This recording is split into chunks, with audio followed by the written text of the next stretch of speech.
আসসালামু আলাইকুম। Back pain অথবা কোমর ব্যথা ডেলিভারির পরে, বিশেষ করে সিজারের পরে সবার একটা কমন কমপ্লেন। ডেলিভারি পরে, সেটা নর্মাল হোক আর সিজারের পরেই হোক, ব্যাক পেনের কী কারণ আছে সেটা যদি আমরা বের করতে পারি এবং সেই অনুযায়ী যদি ট্রিটমেন্ট প্রয়োজন হয় সেটা যদি দিয়ে থাকি, তাহলে অনেকাংশেই রোগী সুস্থতা ফিল করে। ডেলিভারির পরপর যেহেতু মাকে বুকের দুধ খাওয়াতে হয়, ব্রেস্ট ফিডিং করাতে হয় বাবুকে, সেক্ষেত্রে অ্যাটাচমেন্ট এবং পজিশন ঠিক থাকা খুব জরুরি। পজিশন হচ্ছে মা আরাম করে বসবে, বসে সে বাচ্চাকে দুধ খাওয়াবে এবং অ্যাটাচমেন্ট এমনভাবে হবে মায়ের সাথে লেগে থাকবে এবং বুকের কাছে থেকে সে দুধটা খাওয়াবে। ব্যাক সাপোর্ট দিয়ে রাখলে মায়ের, সেক্ষেত্রে দেখা যাচ্ছে তার ব্যাক পেনটা হচ্ছে না। অনেক মাই দেখা যাচ্ছে এই অ্যাটাচমেন্ট এবং পজিশন না জানার কারণে শুয়ে বসে কুজু হয়ে খাওয়াচ্ছে, তার জন্য তার ব্যাক পেনটা যাচ্ছে না। প্রেগনেন্সিতে যেহেতু একটা বাচ্চা ক্যারি করতে হয়, পেটে বাচ্চা আস্তে আস্তে বড় হতে থাকে, তো মায়ের একটা অভ্যাস হয়ে থাকে একটা ঠেলে ঠেলে হাঁটার। সেই হাঁটার অভ্যাসটুকু দেখা যাচ্ছে ডেলিভারি পরেও থেকে যায়। তাই এই অভ্যাসটুকু তাকে চেঞ্জ করতে হবে আস্তে আস্তে এবং সুন্দর একটা হাঁটার স্টাইল তাকে শিখে নিতে হবে। সেক্ষেত্রে অনেকাংশে ব্যাক পেন কমে যায়। খাবারের কথায় যদি আসি, প্রেগনেন্সিতে দেখা যায় ক্যালসিয়ামের ঘাটতি থাকে। ডেলিভারি পরে যেহেতু বুকের দুধ খাওয়াতে হয়, তখনও ক্যালসিয়ামের ঘাটতি থাকে, তাই ক্যালসিয়াম সমৃদ্ধ খাবার বেশি করে মা খাবে। ক্যালসিয়াম সমৃদ্ধ খাবারের মধ্যে রয়েছে দুধ এবং দুগ্ধজাত খাবার, ছোট মাছ, এসব সেগুলো বেশি করে খাবে এবং এতে তার ব্যাক পেন অনেকাংশেই কমে যাবে। ভিটামিন ডি হাড় গঠনের জন্য খুবই গুরুত্বপূর্ণ একটা উপাদান। অনেক সময় মা বুঝতেই পারে না তার শরীরে ভিটামিন ডি এর অভাব রয়েছে। ডক্টর যদি মনে করে তার ভিটামিন ডি লেভেল দেখবে এবং যদি কম থাকে ভিটামিন ডি প্রেসক্রাইব করবে, সেক্ষেত্রে সেটা খেলেও দেখা যাচ্ছে ব্যাক পেন অনেকাংশেই কমে যাচ্ছে। আমরা অনেক সময় দেখি যে প্রেগনেন্সিতে যখন মা কনসিভ করে অনেক ওজন নিয়ে, দেখা যাচ্ছে 80 থেকে 85 কেজি ওজন নিয়ে সে কনসিভ করে এবং প্রেগনেন্সি শেষ মুহূর্তে তার ওজন হয়ে দাঁড়ায় 90, 95, 100 কেজির মতো।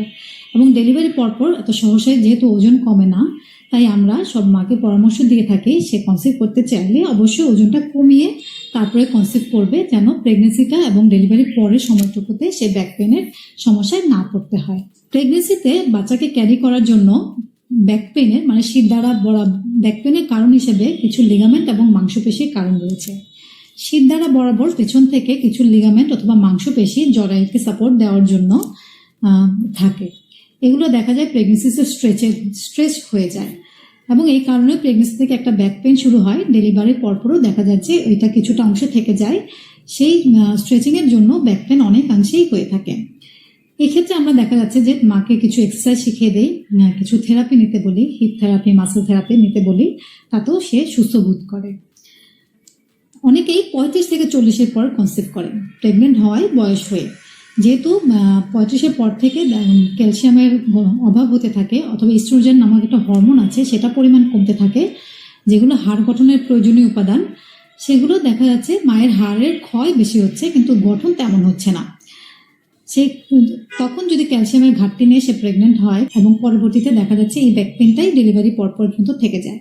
সেজন্য আমরা বলি যাদের প্রেগনেন্সি দেরি করে হচ্ছে তারা অবশ্যই যেন হাড়ের গঠন ঠিক আছে কিনা কিংবা ক্যালসিয়াম এগুলো উপযুক্ত পরিমাণে খেয়ে তারপর সে কনসিভ করার চেষ্টা করে। অনেকে অসুস্থতা নিয়ে প্রেগনেন্ট হয়। প্রেগনেন্সি দেখা যায় যে PLID থাকে, এটা এক ধরনের শির দ্বারা বরাবর অসুস্থতা, তার জন্য ব্যাক মাসেলের অসহনীয় পেন হয়ে থাকে।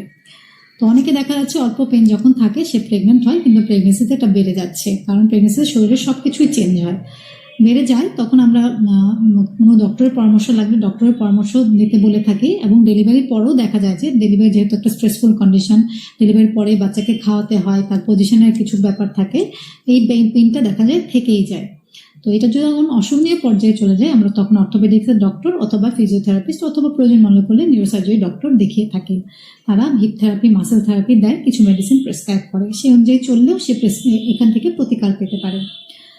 খুব কমনলি সবাই যেটা বলে যে সিজারের সময় অথবা পেনলেস নর্মাল ডেলিভারির সময় যে এপিডুরাল অ্যানালজেসিয়াটা দেয়, সেখানে যে একটা ইনজেকশন দেওয়া হয় কোমরে, সেটার জন্যই সবচেয়ে বেশি ব্যাক পেন হয়। আসলে তা না। এটার জন্য ব্যাক পেন হওয়াটা খুবই মাইনর কারণ, এটার জন্য ব্যাক পেন হয় না বললেই চলে। সেজন্য দেখা যাচ্ছে এইটা সবাই এত বেশি হাইলাইট করে এই ইনজেকশনটার জন্য। দেখা যাচ্ছে কমন যে কারণগুলো ব্যাক পেনের সেগুলা আর আমরা খুঁজে বের করি না। এই খুঁজে না বের করার জন্য এতগুলো কারণে তার ব্যাক পেন হতে পারে। তাই আমরা বলি যে ব্যাক পেনের অনেকগুলো কারণ আছে, ডেলিভারি পরে নর্মাল হোক সিজার হোক ব্যাক পেনের অনেকগুলো কারণ আছে। সেগুলো আমরা যদি আইডেন্টিফাই করে তাকে ওভাবে ট্রিটমেন্ট দিয়ে থাকি অথবা পরামর্শ দিয়ে থাকি, অথবা সে যদি ওজন কমায় তাহলে সে অনেকাংশে এই সমস্যা থেকে বের হয়ে আসতে পারবে। 1.5 থেকে 3 মাস পরে আমরা কিছু হালকা ব্যায়াম শিখিয়ে দেই এই ব্যাক পেন কমানোর জন্য। 3 থেকে 6 মাস পরে আরো কিছু ভারী ব্যায়াম শিখিয়ে দেই এই ব্যাক পেনের জন্য। এসব করেও দেখা যাচ্ছে হালকা ওজন কমানো কিংবা এইসব ব্যায়াম করেও তার ব্যাক পেন অনেকাংশেই কমে যায়। আশা করি এই ভিডিওর মাধ্যমে বুঝতে পারবেন ব্যাক পেনের কারণগুলো কি এবং কিভাবে প্রতিকার হয় এই ব্যাক পেনের, এবং মেনে চললে কিভাবে এর সমস্যা হতে সমাধান হবে। ধন্যবাদ সবাইকে।